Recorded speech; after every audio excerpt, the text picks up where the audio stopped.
ఎలా ఇవ్వవచ్చును?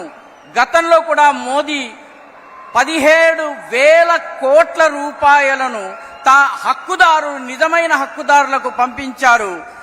గరీబ్ పేదలకు చెందినటువంటి వాళ్ళ హక్కు ఏదైతే ఉందో దాన్ని ఎవరూ లాక్కోవడానికి వీల్లేదు. ఇది నరేంద్ర మోదీ యొక్క గ్యారంటీ.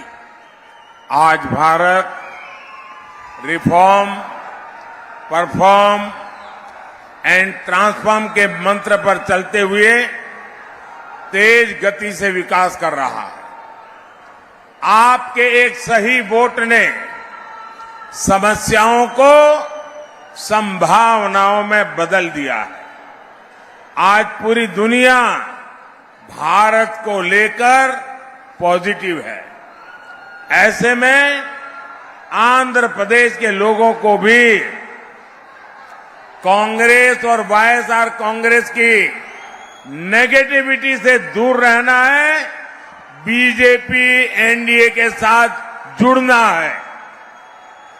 నేడు భారతదేశము రిఫార్మ్ అంటే సంస్కరించుకోవాలి, పర్ఫార్మ్ అంటే పనితీరును మెరుగుపరుచుకోవాలి, ట్రాన్స్ఫార్మ్ అంటే తనను తాను మార్పు చెందుకోవాలన్నటువంటి రిఫార్మ్, పర్ఫార్మ్, ట్రాన్స్ఫార్మ్ అనేటటువంటి మంత్రాన్ని పఠిస్తూ చాలా తీవ్రమైనటువంటి గతితో అభివృద్ధి చెందుతోంది. మీరు వేసేటటువంటి సరైన ఓటు వల్ల సమస్యలను అవకాశాలుగా మార్చుకోవచ్చు. నేడు మొత్తము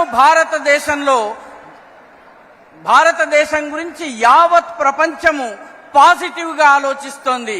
అలాంటి పరిస్థితిలో ఆంధ్రప్రదేశ్లో ఉన్నటువంటి ఈ కాంగ్రెస్, వైఎస్ఆర్ కాంగ్రెస్ యొక్క నెగటివిటీని కూడా దూరం చేయాల్సిన అవసరం ఉంది, తొలగించాల్సిన అవసరం ఉంది. భారతీయ జనతా పార్టీ ఎన్డీఏలతో కలిసి జతకట్టి రావలసినటువంటి అవసరం ఉంది. साथियों, ये लोग शराबबंदी का वादा करके सरकार में आए थे, लेकिन आज राज्य सरकार ही शराब की डीलिंग और भ्रष्टाचार करने में लगी है।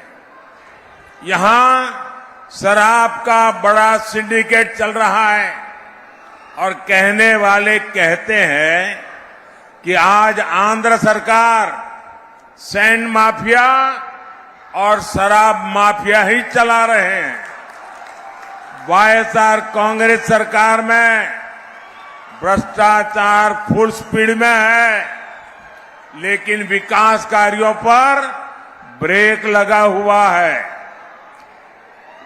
మిత్రులారా, ఈ ప్రభుత్వం మద్యపాన నిషేధాన్ని అమలు చేస్తామని చెప్పి అధికారంలోకి వచ్చింది. కానీ ఇప్పుడు రాష్ట్ర ప్రభుత్వమే మద్యం యొక్క లావాదేవీలు చేస్తోంది, వ్యాపారం చేస్తోంది, అదేవిధంగా అవినీతికి పాల్పడుతోంది. ఇక్కడ మద్యానికి సంబంధించినటువంటి ఒక పెద్ద సిండికేట్ నడుస్తోంది. చెప్పే కొందరి కథనం ప్రకారము నేడు ఆంధ్రప్రదేశ్ ప్రభుత్వంలో మద్యం మాఫియా, ఇసుక మాఫియాల రాజ్యమే నడుస్తోంది. వైఎస్ఆర్ కాంగ్రెస్ ప్రభుత్వము ఈ ప్రభుత్వంలో అవినీతి ఫుల్ స్పీడ్ లో ఉంది, కానీ అభివృద్ధికి బ్రేక్ పడింది. साथियों, आपको याद होगा वाईएसआर कांग्रेस ने आंध्र प्रदेश में 3 राजधानी बनाने की बात कही थी, लेकिन इतने वर्षों में ये एक राजधानी भी नहीं बना पाए।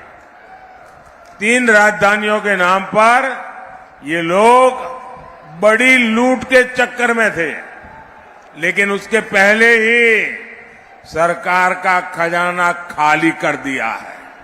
ये लोग सिर्फ करप्शन मैनेज कर सकते हैं, फाइनेंशियल मैनेजमेंट वाईएसआर कांग्रेस के बस की बात नहीं है। మిత్రులారా, మీకు గుర్తుండే ఉంటుంది, వైఎస్ఆర్ కాంగ్రెస్ ప్రభుత్వము ఆంధ్రప్రదేశ్లో 3 రాజధానులను ఇస్తామని చెప్పింది. కానీ ఇన్నేళ్లలో ఒక్క రాజధానిని కూడా ఇవ్వలేకపోయింది. 3 రాజధానుల పేరిట చాలా భారీ ఎత్తున లూటీ చేయాలన్నటువంటి ప్రయత్నంలో ఉండింది. కానీ అంతలోపలే ఈ ప్రభుత్వం యొక్క ఖజానా పూర్తిగా ఖాళీ అయిపోయింది. వీళ్ళు కేవలము అవినీతిని మాత్రమే మేనేజ్ చేయగలరు, కరప్షన్ ని మాత్రమే మేనేజ్ చేయగలరు. ఫైనాన్షియల్ మేనేజ్మెంట్, ఆర్థిక వ్యవహారాల నిర్వహణ ఈ వైఎస్ఆర్ కాంగ్రెస్ కి అలవాటే లేదు, చేయలేదు. जब जनता की सेवा का इरादा ना हो तो नतीजे भी नहीं मिलते। पोलावरम परियोजना को ठप करके इन्होंने आंध्र प्रदेश की लाइफलाइन पर भी ब्रेक लगा दिया है। केंद्र सरकार इस प्रोजेक्ट के लिए 15,000 करोड़ रुपए दे चुकी है, लेकिन वाईएसआर कांग्रेस सरकार से इसे आगे नहीं बढ़ने देना चाहती। आज आंध्र प्रदेश का किसान सिंचाई के लिए परेशान है। किसानों को पैडी का सही रेट भी नहीं मिल रहा है। मैं आपको विश्वास दिलाता हूं, 4 जून के बाद आंध्र प्रदेश में एनडीए सरकार ऐसी सभी समस्याओं को दूर करेगी। మిత్రులారా, ప్రజలకు సేవ చేయాలన్నటువంటి కోరిక లేనటువంటి ప్రభుత్వం ఉంటే ఇలాంటి దుష్ఫలితాలే వస్తాయి. పోలవరం ప్రాజెక్టుని పూర్తిగా నిలిపివేసి ఆంధ్రప్రదేశ్ యొక్క జీవనాడిని బ్రేక్ వేసి ఆపివేయడం జరిగింది. కేంద్ర ప్రభుత్వం ఈ ప్రాజెక్టు కోసము 15,000 కోట్ల రూపాయలు ఇచ్చింది. కానీ వైఎస్ఆర్ ప్రభుత్వము దీనిని ముందుకు తీసుకువెళ్లదలుచుకోలేదు. నేడు ఆంధ్రప్రదేశ్లోని రైతులు నీటిపారుదల కోసం, సాగునీరు కోసం ఇబ్బందుల పాలవుతున్నారు. రైతులకు వరి ధాన్యం యొక్క సరైనటువంటి ధర కూడా లభించటం లేదు. నేను మీకు నమ్మకం ఇస్తున్నాను, భరోసా ఇస్తున్నాను, విశ్వాసాన్ని ఇస్తున్నాను. 4 జూన్ 4 తరువాత ఆంధ్రప్రదేశ్లో ఎన్డీఏ ప్రభుత్వము ఇటువంటి సమస్యలన్నిటినీ దూరం చేస్తుంది. साथियों, एनडीए के लिए विकसित आंध्र प्रदेश, विकसित भारत के विजन का